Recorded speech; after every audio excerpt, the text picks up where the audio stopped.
नमस्कार दोस्तों, स्वागत है आप सभी का एक बार फिर से आपके अपने YouTube चैनल टेक्निकल जॉब ज्ञान में। दोस्तों कैसे हो आप सभी लोग। उम्मीद करता हूँ कि सब अच्छे होंगे, सबकी पढ़ाई शानदार चल रही होगी। दोस्तों जैसे कि आप सभी को पता ही है, एसएससी जेईई 2023 पेपर फर्स्ट है वो हो चुका है। उसके बाद में उसकी आंसर की भी आ चुकी है। बहुत सारे बच्चे आंसर के आने के बाद में, पेपर होने के बाद में लगातार कमेंट कर रहे हैं, बहुत सारे बच्चे मैसेज कर रहे हैं। बहुत सारे बच्चों के पास में जो नंबर वगैरह जो स्टडी मटेरियल लिए थे, सर मेरी ये कैटेगरी है, मेरे इतने नंबर आ रहे हैं तो मेरे को पेपर 2 की तैयारी स्टार्ट करनी चाहिए क्या। तो आज के इस वीडियो के अंदर अपन कंप्लीटली बात करने वाले हैं सिविल, इलेक्ट्रिकल और मैकेनिकल किन बच्चों को, यानी कि कितने मार्क्स जिन बच्चों के आ रहे हैं उनको पेपर 2 की तैयारी अभी से स्टार्ट कर देनी चाहिए। ठीक है, तो आज के इस वीडियो के अंदर अपन डिटेल में बात करने वाले हैं। वैसे देखें तो एसएससी जेईई का जब पहले दिन एग्जाम हुआ था उसके बाद से यूट्यूब पे बहुत सारे लोगों ने वीडियो अपलोड करना स्टार्ट कर दिया था, क्योंकि फर्स्ट वीडियो अपलोड करो, पहले वीडियो अपलोड करो, उतने ज्यादा व्यूज आएंगे। लेकिन एक्चुअल में मैंने बहुत सारे बच्चों के जो फीडबैक है, जो पढ़ने वाले बच्चे हैं, जो स्टडी मटेरियल लिया था, अच्छी तरीके से पढ़ाई करके एग्जाम देने के लिए गए थे, उनकी ओपिनियन मैंने ली। उसके बाद में आंसर की आई, 4-5 दिन हो चुके हैं, पेपर्स का एनालिसिस किया। उसके बाद में आज के इस वीडियो में एसएससी जेईई 2023 पेपर फर्स्ट की क्लियर पिक्चर आपके सामने पेश करने जा रहा हूं। वीडियो अच्छा लगे तो लाइक करके मुझे सपोर्ट जरूर करना, और जो भी बच्चे चैनल पे पहली बार विजिट कर रहे हैं चैनल को सब्सक्राइब जरूर कर लीजिएगा। सभी प्रकार की सरकारी तकनीकी भर्तियों के बारे और उनसे संबंधित मार्गदर्शन के लिए यहाँ पे आपको वीडियोस मिलते रहेंगे।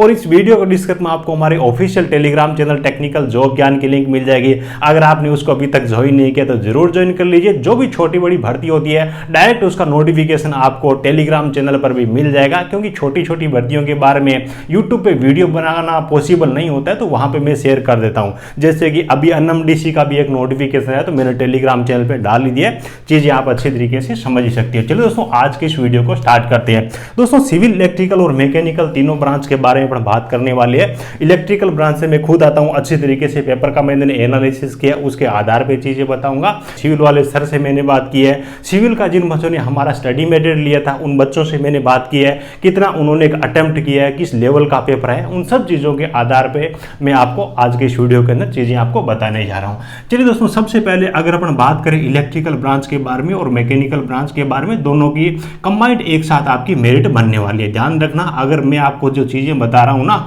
अगर इस लेवल के अंदर आप आते हो तो आपको एसएससी जेईई सेकंड पेपर की तैयारी है वो तुरंत स्टार्ट कर देनी चाहिए, क्योंकि आपके पास में सेकंड पेपर है जो मेन एग्जाम होने वाला है, उसकी तैयारी करने के लिए लगभग आपके पास में 45 दिन का टाइम बचा हुआ है। आपके पास में अगर पहला पेपर क्लियर हो रहा है तो जेईई बनने का बहुत ही शानदार अवसर है। चलिए दोस्तों बात कर लेते हैं अन्य जो कैटेगरी के बारे में बात करें, इलेक्ट्रिकल और मैकेनिकल, तो मेरी जो ओपिनियन कहती है दोस्तों 110 से लेकर के 120 के बीच में जिन बच्चों के नंबर आ रहे हैं ना, वो बच्चे मेन एग्जाम की यानी कि सेकंड एग्जाम की तैयारी स्टार्ट कर सकते हैं। पेपर के लेवल्स के बारे में बात करें थोड़ी सी, तो अलग अलग शिफ्टों में अलग अलग सिनेरियो रहा है। कहीं पे जीके सरल आया है, कहीं पे रीजनिंग लेंथ ही रही है, कहीं पे टेक्निकल मॉडरेट आया है, कहीं पे मॉडरेट टू हाई आया है। लेकिन जो मैं चीजें आपको बता रहा हूँ लगभग कंबाइन एक तरीके से, मतलब क्या है कि नॉर्मलाइजेशन ही करने के बाद में आप मान लीजिए। ठीक है, अन्य जो कैटेगरी 110 से लेकर के 120 के बीच में जिन बच्चों का स्कोर कार्ड बन रहा है ना, वो अपनी तैयारी अभी से स्टार्ट कर दीजिएगा। एक चीज मैं आपको बता दूं कि अगर आपके नंबर जैसे कि मैंने आपको बता दी 110 नंबर भी आपके बन रहे हैं ना, तो एसएससी जेईई सेकंड पेपर की आपको तैयारी जरूर स्टार्ट कर देनी चाहिए।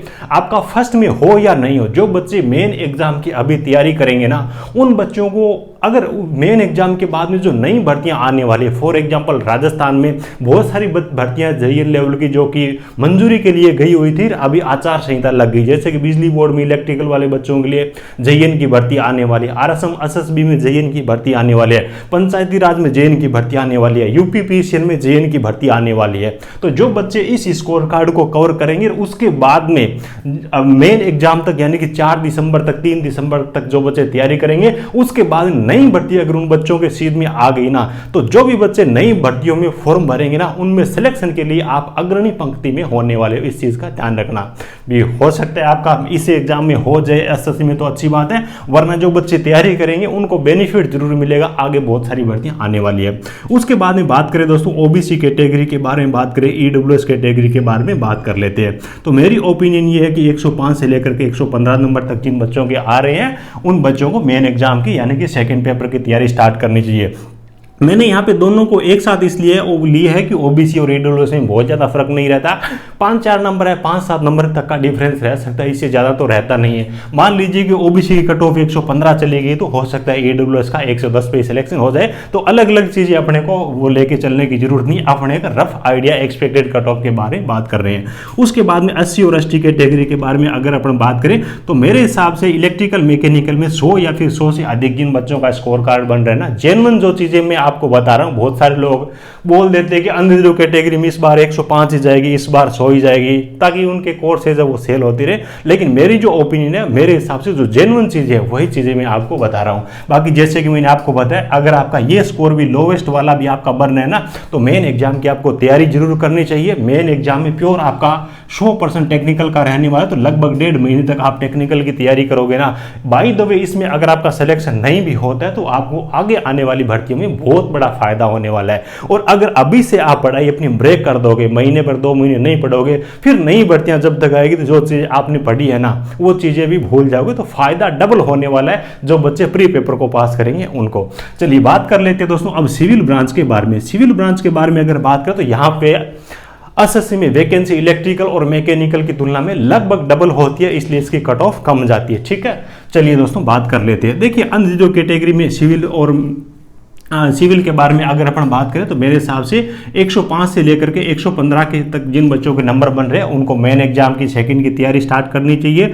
और ओबीसी और ईडब्ल्यूएस कैटेगरी के बारे में मेरी ओपिनियन में आपको बताऊं तो जिन बच्चों के 100 से लेकर के 110 के आसपास में नंबर बन रहे हैं उनको स्टार्ट कर देनी चाहिए। और उसके बाद में एससी और एसटी कैटेगरी की अगर अपन बात करें तो मेरे हिसाब से 95 और 95 प्लस जिन बच्चों के नंबर आ रहे हैं सिविल ब्रांच वाले, उनका पेपर 1 है वो क्लियर होने के पूरे चांसेस रहेंगे। सिविल की कट ऑफ कम रहती है, अगर लोवेस्ट वाला मार्क्स भी अगर आपका आ रहा है तो अपनी तैयारी जरूर स्टार्ट करनी चाहिए। और यहाँ पे जो मैंने स्कोर कार्ड आपको बताया, ये आपका रो स्कोर है, आपका जो रिजल्ट आएगा वो आएगा नॉर्मलाइजेशन होने के बाद में। यानी कि एसएससी जे में अगर आपका अभी इतना स्कोर कार्ड बन रहा है ना लोवेस्ट वाला, तो भी आपको मेन एग्जाम की जरूर तैयारी स्टार्ट करनी चाहिए। लगभग 45 दिनों का आपके पास में टाइम है, तो जम करके आपको सेल्फ स्टडी के माध्यम से अपनी तैयारी करनी चाहिए। क्योंकि कोचिंग वाले तो बहुत सारे कोर्सेज के बारे में बोलेंगे, उनका काम भी एक्चुअल में, लेकिन 45 दिनों में आपको पता ही है ITA लेवल के भी कंपटीशन एग्जाम की तैयारी कंप्लीट नहीं होती। मैं खुद पढ़ाता हूँ, मेरे को अच्छी तरीके से पता है।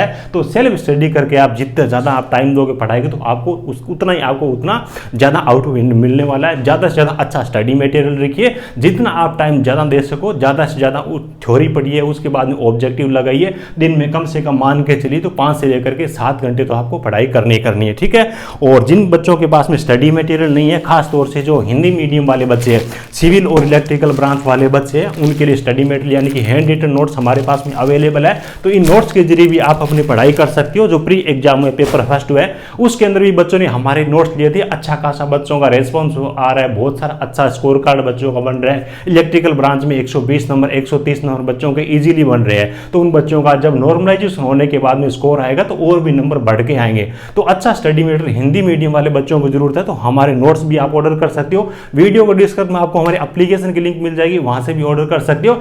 स्क्रीन पे मैं आपको एक व्हाट्सअप नंबर भी दे दूंगा। बाकी जिन बच्चों के पास में स्टडी मटेरियल नहीं है, कहीं से भी आपको जिस भी स्टडी मटेरियल से तैयारी स्टार्ट करनी है, मेरे हिसाब से सेल्फ स्टडी करना इस टाइम आपके लिए सबसे ज्यादा फायदे वाली चीज रहने वाली है। क्योंकि किताब के अंदर जितनी चीजें दे रखी है ना, 45 दिनों में उतनी चीजों को कवर करना भी पॉसिबल नहीं किसी टीचर के लिए। इसलिए सही राय में जो भी मेरी है वो आपको दे रहा हूं। इतना स्कोर कार्ड आपका बन रहा है तो आपको मेन एग्जाम यानी कि एसएससी जेईई सेकंड की तैयारी जरूर करनी चाहिए। सेकंड में आपका कंप्लीट 100 नंबर आपका 100% रहेगा, प्रत्येक पर्सन 3 नंबर का रहेगा। 300 नंबर का टेक्निकल आने वाला है, 1/3 1/3 नेगेटिव मार्किंग रहेगी। तो जम करके आपको अपनी पढ़ाई है वो अभी से स्टार्ट कर देनी है। चलिए दोस्तों, वीडियो अच्छा लगा हो तो एक प्यारा सा लाइक जरूर करना, अपने जरूरतमंद दोस्तों के साथ इस वीडियो को शेयर करना। Thank you, best of luck.